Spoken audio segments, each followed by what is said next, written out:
एक मुलाकात ऐसी शख्सियतों के साथ जिन्होंने दिया है अपने जीवन को एक नया मुकाम। रूबरू कराएंगे ऐसी कुछ हस्तियों के साथ एक खास शख्सियत के साथ मुलाकात जयदेव पटेल के साथ नंबर 1 इंडिया न्यूज पर।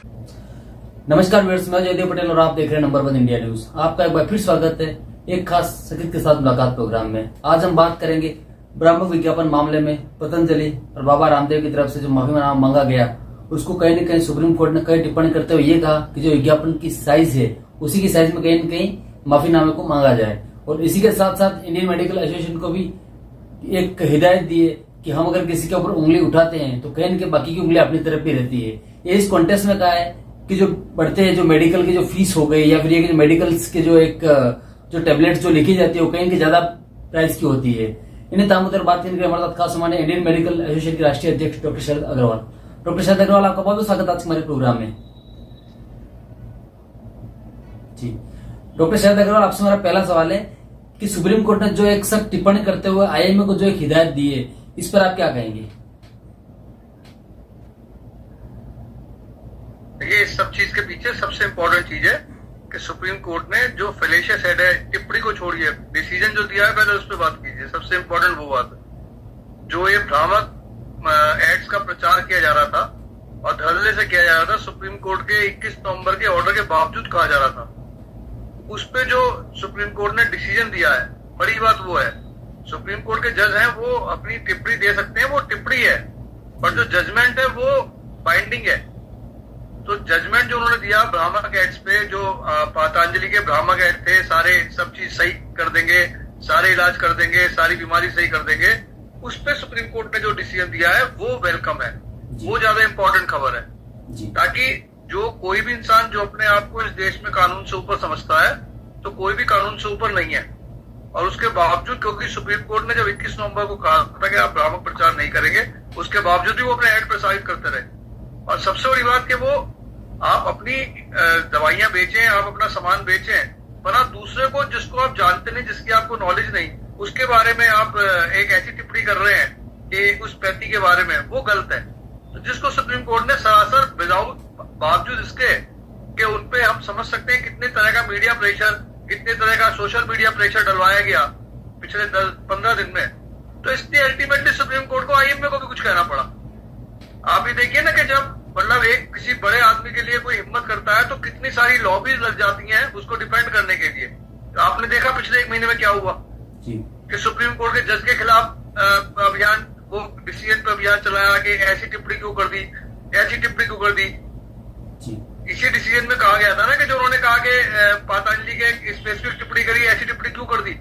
तो अगर टिप्पणी करना गलत है तो ये तो टिप्पणी है आईएमए पे, ये कोई किसी की शिकायत है, कोई पैनल है, कुछ वो छोड़ना है। जी डॉक्टर शरद कुमार जी, लेकिन बात यहाँ पर यह आती है कि जो डॉक्टर्स हो गए या मेडिकल्स हो गए, अस्पताल हो गए, उनकी तरफ से भी तो कहीं न कहीं बड़े बड़े विज्ञापन और दावे किए जाते हैं। इस पर आईएमए क्या कार्रवाई कर रहा है? आईएमए कोई लीगल बॉडी छोड़ना है, आईएमए ने कोई मॉरल रिस्पॉन्सिबिलिटी लगाई है, देश में जितने भी क्राइम होंगे सबको आईएमए रिपोर्ट करेगा। आईएमए की तारीफ होनी चाहिए कि आईएमए ने कोविड में इतना अच्छा मैनेजमेंट करा, 2000 डॉक्टरों की जान गंवाई। आईएमए ने एक गलत चीज को कोर्ट के अंदर केस करा, अपने खर्चे पे करा, या किसी और ने खर्चा दिया आईएमए को, आईएमए ने अपने खर्चे से केस करा ना, फ्री में थोड़ा केस करा है। तो अगर कोई गलत चीज है, अगर आप कोई क्राइम होता देख रहे हैं, आप उसकी कंप्लेंट कर रहे हैं, तो इसका मतलब ये है कि पहले उल्टे में आप पे भी कर दूं कि पहले आप बताओ आप अपने घर में क्या काम कर रहे हो। इसका मतलब मुझे नहीं कंप्लेंट करनी चाहिए थी।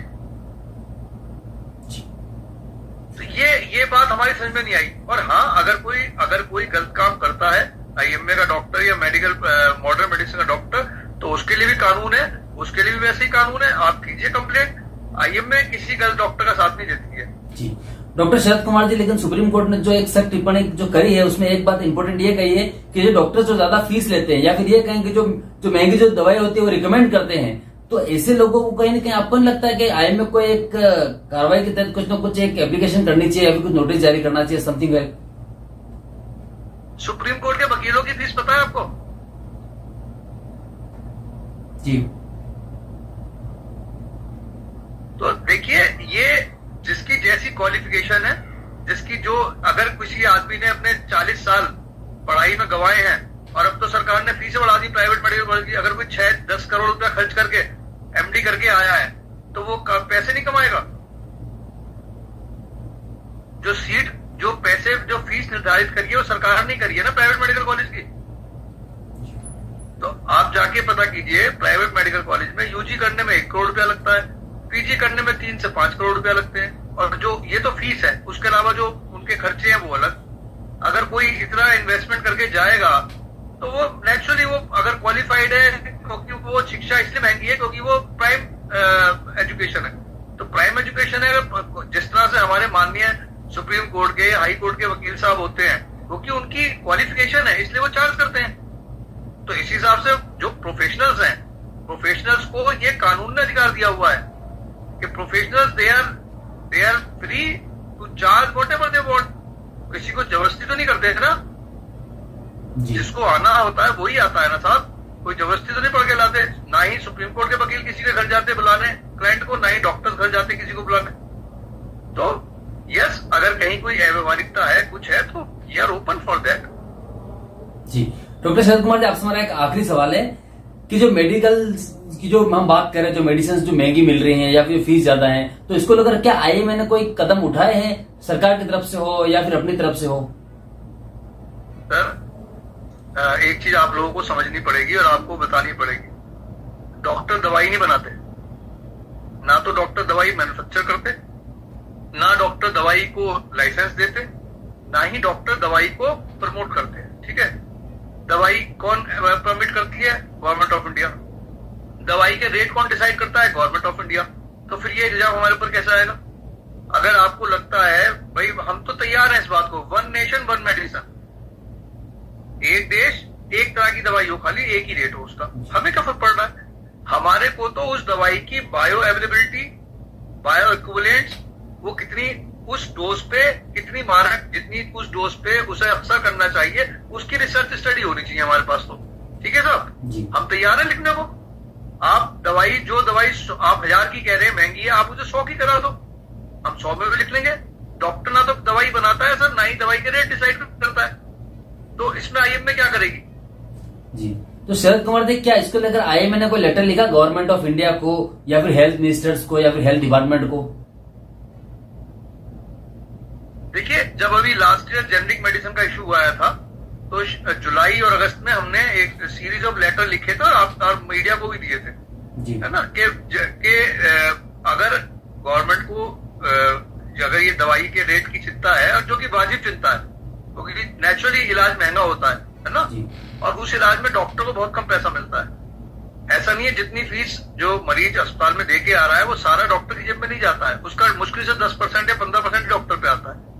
तो उस पर बात होनी चाहिए, हम भी तैयार हैं। हमने लेटर भी लिखा था, क्यों ना भाई रेट जो है गवर्नमेंट डिसाइड करती है, तो गवर्नमेंट क्यों नहीं सबके सारी दवाइयों के रेट आप एक बार समझिए, अगर महंगी रेट की दवाइयां देश में बनेंगी और डॉक्टर्स नहीं लिखेंगे तो वो क्यों बन रही हैं? उन्हें कौन लिखेगा? तो अगर इस तरह की एक व्यवहार बनता है और डॉक्टर्स को कहा जाता है हम तो तैयार हैं, आप मेडिसिन के रेट कम कर दीजिए, हमें इससे कोई मतलब नहीं। जो दवाइयां हम आज लिख रहे हैं, देखिए डॉक्टर अपने 20 साल के एक्सपीरियंस के बेस पे, आप भी जानते हैं, एक सिंपल सी पैरासिटामोल जो बुखार की दवाई होती है, कम से कम 100-200 टाइप के ब्रांड आते होंगे उसके, जेनरिक से लेके ब्रांडेड तक। कोई असर करती है, कोई असर नहीं करती है। अक्सर लोग कहते हैं कि सरकारी अस्पताल की, हम उस वाले अस्पताल में गए, आप ही ने दिखाया था स्पूरियस ड्रग्स का, दिल्ली के अंदर आपने बताया दिल्ली गवर्नमेंट के हॉस्पिटल में स्पूरियस ड्रग्स है। तो जब इतना बड़ा स्पूरियस ड्रग का धंधा हमारे देश में होता है जो अभी तक कंट्रोल नहीं है, तो आप कैसे विश्वास कर लेंगे सस्ती दवाई है वो इफेक्टिव है या नहीं है? या फिर डॉक्टर्स को इससे बाहर कर दीजिए, डॉक्टर दवाई लिख देगा, अब वो दवाई इफेक्टिव है, नकली है, उस मरीज को इलाज का असर नहीं हुआ, कोई कॉम्प्लिकेशन हो गया, डॉक्टर फिर रिस्पॉन्सिबल नहीं है, या कानून में चेंज कर दीजिए। तो जो दवाई आप दें, जो आप एप्लीकेट कराएं, वो मरीज खा ले। हमें इसलिए कहना पड़ता है ना, अगर आप मेरे मरीज हैं और आप मेरे पे विश्वास करके आए हैं और मैंने आपका बुखार नहीं उतार पाया, मैं सिंपल बुखार, तो क्या आप दोबारा मेरे पास आएंगे दिखाने?